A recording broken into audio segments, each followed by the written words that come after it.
Well, as I've said, padaan na ang tren galing sa home along the Riles. None other than the very, very talented, award-winning director, actor, singer. Let's all give a very, very warm and maatikabong welcome to our artist for the evening, none other than Mr. Bernardo, Mr. Bibi. Our queen for the night. Ang ganda, Bjorn na ako. Kumain na ho ba kayo? Kumain kayo uli, ang dami pa natira. Kayo talaga, nag-dieta ba kayo?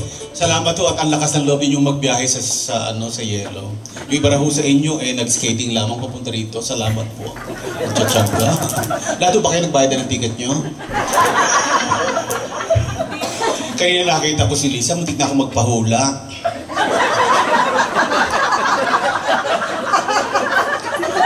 Pero napaka-sexy hitana nito, no? Hitana nagluluksa. Gaya ho niya, ako rin yung open kahit anong event meron kayo. Ang kasal, binyag, tuling.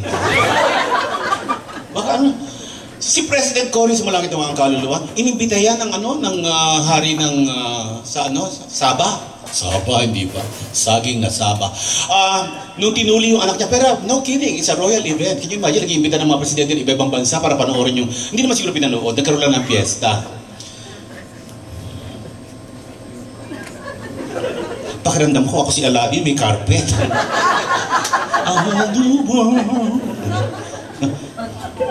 Baka lumipad to. Ang galing ng mga batang kumanta, no? Pakiramdam ko, ako si Julie Andrews.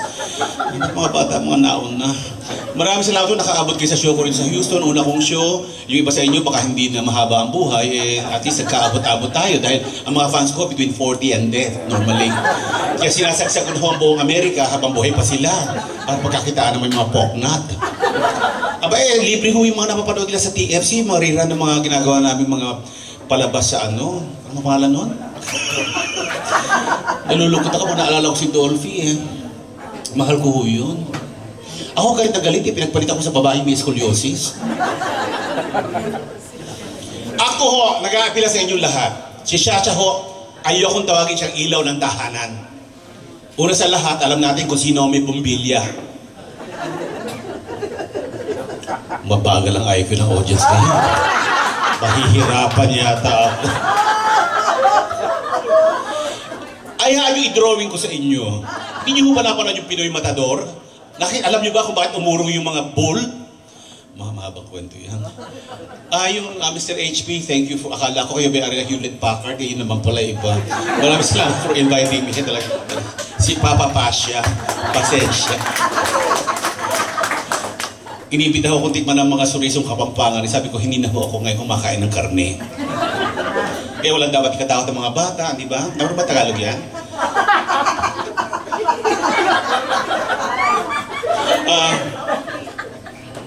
Vegetarian na ho ako ngayon. Ang kinakain ko na lang ho, bakit? Vegetarian ka rin? Kinakain ko lang ho ngayon, talong. Patola. Upo. Pero minsan, nagtsatsaga ka sa edad mong yan, biskin na kulupot at mapait na ang palaya. Yung okra, pampadulas na ng buhay. Ganun talaga, harapin ang katotohanan. Nung araw, pagkising mo, ang ganda-ganda mo, hindi ba? Ngayon, Diyos ko, pag bumubulaga sa iyo, mga bagay, lahat dapat na ngayon dinaday. Kung hindi mo sa dulo ng Rogaine, wala na huya sa ibaba. Kasama pa yan, dasal. Rogaine, araw-araw at saka dasal. Alibido ako ng ulay. Ay, samantala ng bata, you don't take your youth for granted. Enjoy it. Kaya ako ng bata ko, kinikid-kid ko sa pader yan araw-araw. Kasi hindi ako nagsisisi. Kaya kung binigay sa atin ng Panginoon, meron ho yung best before seal. Sisilip-silip nyo paminsan-minsan, baka napalis na. Nililipasan mo. Baka kung kailan kayo tumanda, doon yung hinahanap ng mga happening na kung hinihintay nyo, sabihin sa inyo ng mahal nyo na, sino ang nanay mo? Diba? O sino ang tatay mo? As a case, babe. Asan yung cowboy dito? Pag nakita ka ni Clint Eastwood, magre-retire na yun. Sabi nga sa akin, madami raw cowboy dito sa Houston. Baka naman po, Wala ako nakikita ko mga mukhang nangangabayo, at mga kinakabayo, pero wala yung mga... Ay, madami pala religious dito. Ating board of jurors mula sa Catholic Women's League. Total ho, magpapasko na. Malapit na linggo, bukas mangumpisan lang kayo. Ngayon magkakasala tayo para sumaya. Painitin natin ng konti ang katawan. I can adjust the show to be wholesome, pero nakakapagod ho yun eh. Medyo ho talagang, yun ang uso ngayon sa panahong ito. Lahat ba kayo marunong? Do you speak Tagalog? You don't. Oh my God, I have to interpret. So about sign language. Do you read sign language, Dave? Haven't learned yet. Noel, you have to teach him. Noel was almost the cover boy. Ano yung dance magazine ba yun? Lumilipad na ang carpet na sa ulo. Diyos ko. Dapat magkausap kayo mamaya eh. Kahatan lang muna ako, baka sa kumapunta ng kwento ko. Ano ba dati nakalagay sa ilalim nito?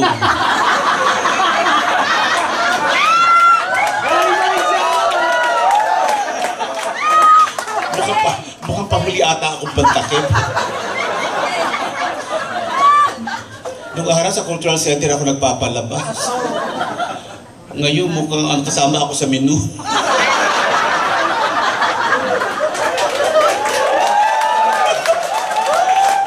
Love ko ang mga Filipino audiences.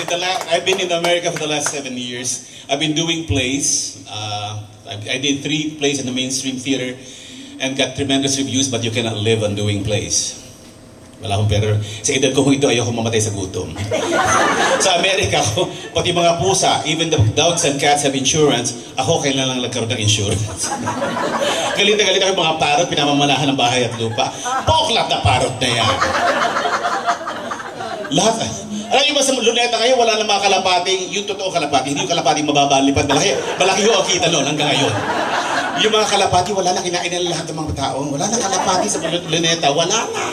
Yung mga isda-isda lumagano sa monument, wala na. Biski yung pool, wala na rin. Wala na. Nakakatawa. Winarak yung Baywalk. Tapos nagpatayo ng bago. Hindi ba galit? Sarap-sarap talaga sa Pilipinas. Kaya andito ako eh. Alay ho sa inyo, ilan ho rin sa inyo may asawa na? Walang gusto umami. Mga Pilipino, mga sinungaling na maiil. Di ba? Kasi sa Amerika uso ang divorce. Sa atin ang uso franchise lang. Di ba? Huling kabit. Di ba? Kolorum, di ba? Masaya sa atin eh. Yan, mga kumpari ko nga, hindi nila alam. Yeah. Baka maging true confession itong gabi ito. Aray ho sa mga macho na nagpaluha sa napakaraming mga babae at mga bakla. Ang Mr. Suave Medley. Kilala ho nyo ba yung nag-perform na rito ang nagbaparokya ni Edgar?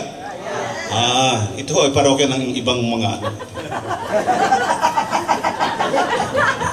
pareho kayo ito ng mga maluluwag ang mga hips. Aray ho sa mga macho, ito walang ginawa kundi palakihin ang kanilang mga bagay-bagay. Ilan ang mga nurses dito? Taasan kami ng mga nurses. Tatlo lang, ayaw umami yung iba. Sabi na, nag-imbisiga ako kahapon eh. Compare sa California, mas mababa raw ang sweldo ng nurses dito. Sa California ho, ang yayaman ng mga nurses. Ang lalaki ng bahay. Sa ospital sila nakatira.